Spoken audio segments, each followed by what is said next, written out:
அனைவருக்கும் வணக்கம். Mechanical motor வாகனத்தின் இந்த தொகுதிக்கு வரவேற்கிறோம். இன்றைய வீடியோவில் ஏர் கம்ப்ரஸர், ஏர் டேங்க் மற்றும் ஸ்லாக் அட்ஜஸ்டர் ஆகியவற்றை ஆய்வு செய்து சர்வீஸ் செய்வது பற்றி கற்றுக்கொள்வோம். இந்த பாடத்தின் முடிவில் நாம் கீழே உள்ளவற்றை செய்ய முடியும். ஏர் கம்ப்ரஸரை ஆய்வு செய்து சர்வீஸ் செய்யவும், ஏர் டேங்கை ஆய்வு செய்து சர்வீஸ் செய்யவும், ஸ்லாக் அட்ஜஸ்டரை ஆய்வு செய்து சர்வீஸ் செய்யவும். இதற்கு தேவையான கருவிகள், உபகரணங்கள், பொருட்களை சேகரிப்போம்.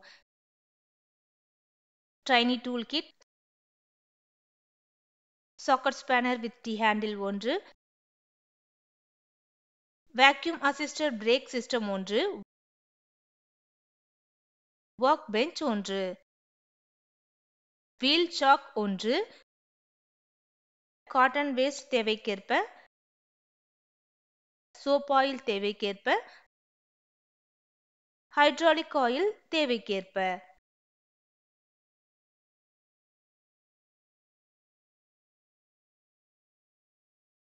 Dismantling, அமைப்பிலிருந்து காற்று மற்றும் எண்ணெயை விடுவிக்கவும். கிளாம்பிங் நட்களை அகற்றி பாடியில் இருந்து கம்ப்ரஸரை வெளியெடுக்கவும். டிரைவ் இணைப்புகள், சிலிண்டர் ஹெட், ரீட் வால்வுகள் மற்றும் பேஸ் கவர் பிளேட் ஆகியவற்றை அகற்றவும். கிராங்க் ஷாஃப்டை திருப்பி பிஸ்டனை கீழ்நிலைக்கு கொண்டு வாருங்கள். லாக் பிளேட்டை திறக்கவும். ராட் போல் மற்றும் பேரிங் கேப்பை ஷெல் மூலம் இணைக்கவும்.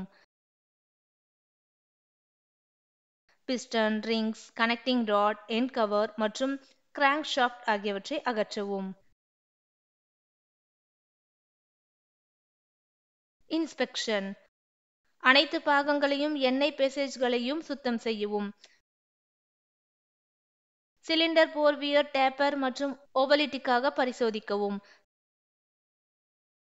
பிஸ்டன் க்ரோவில் ரிங்ஸ் கிளியரன்ஸை சரிபார்க்கவும். கனெக்டிங் ராட் மற்றும் கிராங்க்ஷாஃப்ட் பியரிங்குகளை ஆய்வு செய்யவும்.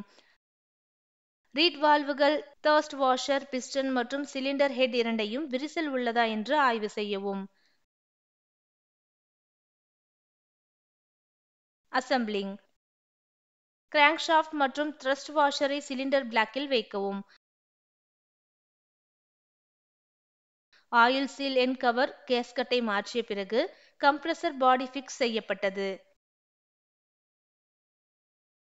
பிஸ்டன், கனெக்டிங் ராட் மற்றும் பின்கள் அசெம்பிள் செய்யப்பட வேண்டும். க்ரோவின் மீது பிஸ்டன் ரிங்கை வைக்கவும். ரிங் கைடை பயன்படுத்தி சிலிண்டரில் பிஸ்டன் மற்றும் கனெக்டிங் ராடை இன்சர்ட் செய்யவும். டெலிவரி வால்வை வால்வ் பிளேடில் பொருத்தவும். வால்வ் பிளேட்டை பின்னோக்கி இன்லெட் ரீட் வால்வில் வைக்கவும். புதிய கேஸ்கெட்டுடன் சிலிண்டர் ஹெட் மற்றும் வால்வு பிளேட்டை அசெம்பிள் செய்யவும். கேஸ்கெட்டில் கிரீஸ் அல்லது எண்ணெய் அப்ளை செய்யவும். பாஸ்டன்சர்களை பயன்படுத்தி சிலிண்டர் ஹெட் பொருத்தவும். பாடியின் பாட்டம் கவரை பொருத்தி உடனடியாக என்ஜினுடன் வைக்கவும்.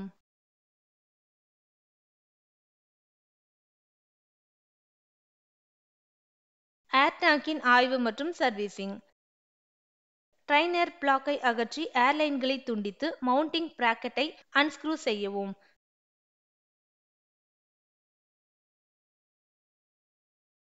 பாதுகாப்பு வால்வு பாடி, சர்க்லிப் மற்றும் ட்ரைனிங் பிளேட் ஆகியவற்றை அன்ஸ்க்ரூ செய்யவும். பால் மற்றும் பிரிங்கும் திரும்ப பெறவும். விரிசல்கள் உள்ளதா என பரிசோதித்து தேவைப்படும் இடங்களில் ரிவெல் செய்யவும். வால்வு பாடி மற்றும் ஸ்பிரிங்கில் பால் சீல் ஆகியவற்றை சரிபார்த்து டேமேஜ் இருந்தால் மாற்றவும். சர்க்லிப்பை பயன்படுத்தி வால்வு பாடியில் பால் ஸ்பிரிங் மற்றும் வாஷரை வைக்கவும். பாதுகாப்பு வால்வை அசெம்பிள் செய்யவும். ட்ரைன் பிளாக்கை வாஷர் மூலம் சரி செய்யவும். டேங்கை மவுண்ட் செய்து ஏர்லைன்களை இணைக்கவும். இன்ஜினை ஸ்டார்ட் செய்து கசிவு உள்ளதா என சரிபார்க்கவும். ஸ்லாக் அட்ஜஸ்டரின் ஆய்வு மற்றும் சர்வீசிங். கேம் ஷாஃப்டிலிருந்து கிளம்பை அகற்றவும். யோக் மற்றும் புஷ் ராடை அகற்றுவதன் மூலம் கிளிவிஸ் அகற்றப்படுகிறது. ஸ்லாக் அட்ஜஸ்டரை வெளியே எடுக்கவும். கவர்களில் உள்ள ரிவெட்களை அகற்றி வெட்ஜ் பிளாக்கை அகற்றவும். Worm shaft lock spring, worm shaft, worm மற்றும் கியர் ஆகியவற்றை அகற்றவும். பாடியை சுத்தம் செய்து விரிசல் உள்ளதா என பரிசோதிக்கவும். யோக் பிளேயை சரிபார்த்து பிளே அதிகமாக இருந்தால் புஷ்ஷை மாற்றவும். வார்ம் கியர் செயல்படும் உடலின் உட்புற மேற்பரப்பு பாஸ் இல்லாமல் இருப்பதை உறுதி செய்யவும். வார்ம் கியர், வார்ம் ஷாஃப்ட் மற்றும் வார்ம் பிளாக் ஏதேனும் வியர்கள் உள்ளதா என சரிபார்க்கவும். வார்ம் கியர் ஆகியவற்றை ஸ்லாக் அட்ஜஸ்டரில் வைக்கவும். ஒரு வெட்ஜ் பிளாக்கை பொருத்தவும். புதிய ஒன்றை கொண்டு நிப்பிலை லூப்ரிகேட் செய்யவும். இறுதியாக பாடியின் இரு முனைகளிலும் கவரை ரிவெட் செய்யவும். இந்த பாடத்தில் நாம் செய்ய கற்றுக்கொண்டவை: ஏர் கம்ப்ரஸரை ஆய்வு செய்து சர்வீஸ் செய்யவும், ஏர் டேங்கை ஆய்வு செய்து சர்வீஸ் செய்யவும், ஸ்லாக் அட்ஜஸ்டரை ஆய்வு செய்து சர்வீஸ் செய்யவும். இந்த பதிவை பற்றிய தெளிவான புரிதல் உங்களுக்கு இருக்கும் என்று நம்புகிறேன். அனைவருக்கும் நன்றி. அடுத்த வீடியோவில் சந்திப்போம்.